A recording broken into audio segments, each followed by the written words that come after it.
In the modern day, video games that depict realistic war or in which players barbarically pummel one another are among the most consumed pieces of media in history. Through the development of graphical integrity, realistic storytelling, and the sheer size of games, Call of Duty, Mortal Kombat, and even Super Smash Bros. Have come to exist. These titles have become beloved to players and spectators alike, increasing in popularity wildly since their original release. The increased popularity of video games has generated questions surrounding the violence in them. Some believe that violence has become too extreme to the point where it is affecting the players of the games. They believe that playing violent video games makes you more aggressive. Why is this? Are these claims true, and what can we do about it? To answer these questions, we have to go back to the beginning. Back to Atari's Pong.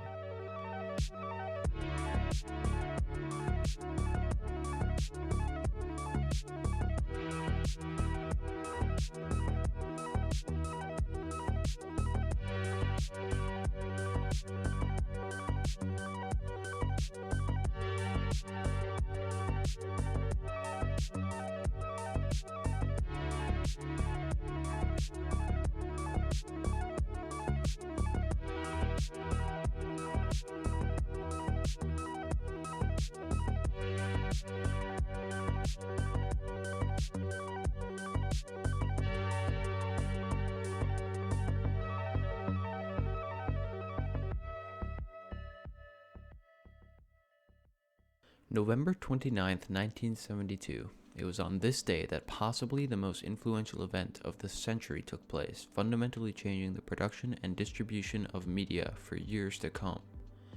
A video game producer and publisher founded in 1971 released the first commercially successful video game, Atari's Pong. The game was simple. Hit it back and forth until you or your opponent fails.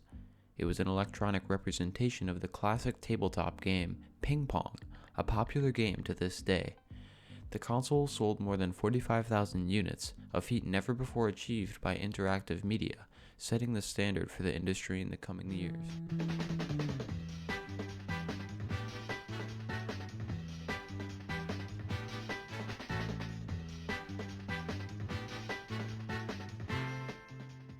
Following the success of Pong, video games started to rise in popularity, prompting the genesis of arcades in the US, China, Japan, and Europe.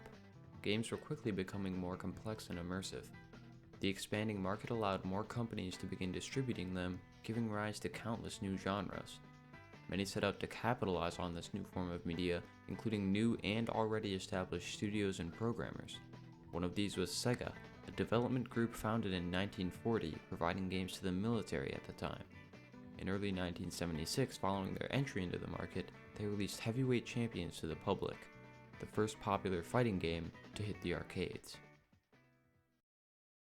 For the first time, players were having fistfights in a video game. In the years to come, technology would continue to develop, allowing for larger and more complex games. Contiguous with the release of popular home consoles like the SNES, games like Street Fighter, Mortal Kombat, Splatterhouse, and Contra were released. Nintendo, believing it was important to be family-friendly, famously censored the blood in these games, most notably Mortal Kombat. Sega believed this was ludicrous and coined the mantra, making fun of Nintendo's family-friendly approach to gaming. Nintendo's decision to remove blood ended up backfiring, and consumers to this day regard them as the family-friendly side of gaming, pushing away hardcore gamers. If you censor violence, people don't buy your console. In the coming years, the production of violent video games became more and more common due to the rising demand. Following the initial release of Mortal Kombat 2, the first questions began to arise. Could it be that exposure to all these increasingly harsh games is making players more violent themselves? Even with the growing concern of parents and political parties, no studies were done around this time, and allegations were not taken seriously. This coincides with the interests of gamers at the time. People didn't care that games were violent so long as they were fun.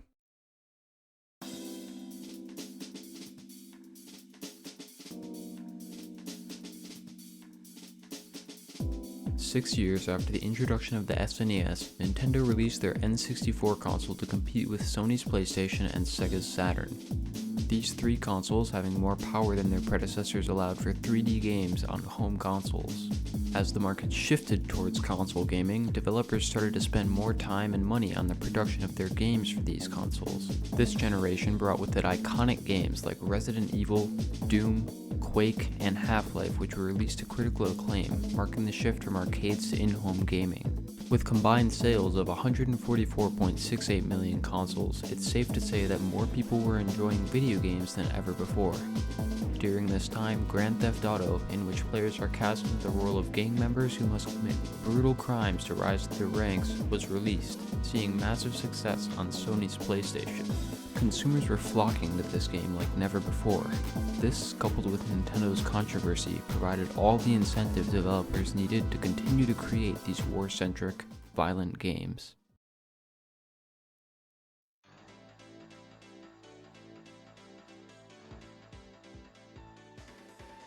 Following the turn of the century, the next generation of home consoles was released. Sega's Dreamcast launched in 1998, Sony's PlayStation 2 in 2000, and in 2001 Nintendo's GameCube and Microsoft's Xbox. These consoles foresaw the release of historic games like GTA San Andreas, Halo, Super Smash Bros. Melee, and Metal Gear Solid 2. Players were consuming more barbaric video games than ever before. It was at this point that allegations surrounding the violence in video games started to be taken seriously, and researchers started to study the effects of violence on the development of children and young adults.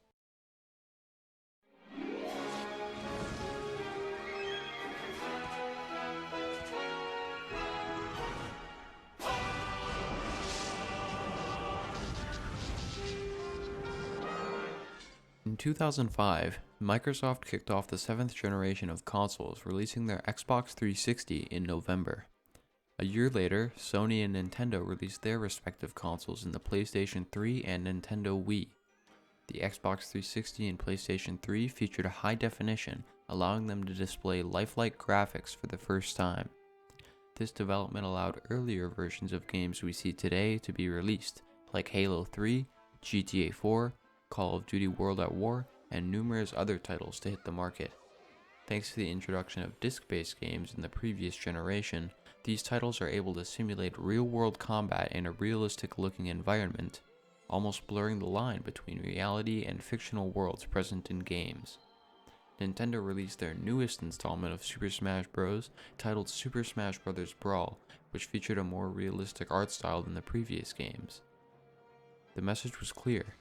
As hardware developed, games were becoming more realistic, and so too was the combat.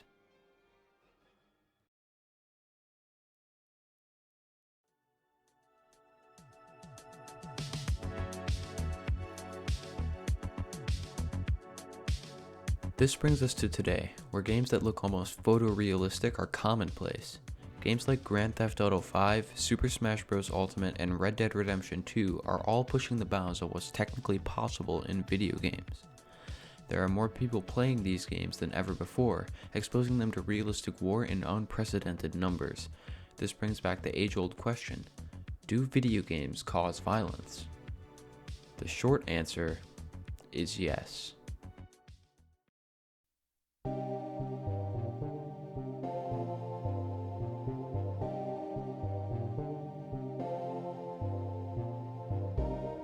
A 2014 peer-reviewed study in the Journal of American Medical Association reported habitual violent video game playing had a causal link with increased long-term aggressive behavior. These results become more prominent at younger age groups, allowing us to infer that children who are still developing may have difficulty distinguishing between the fictional environment found in video games and reality itself. Considering the problem is that children are being exposed to mature content at too young an age, the solution is to add a rating system to games.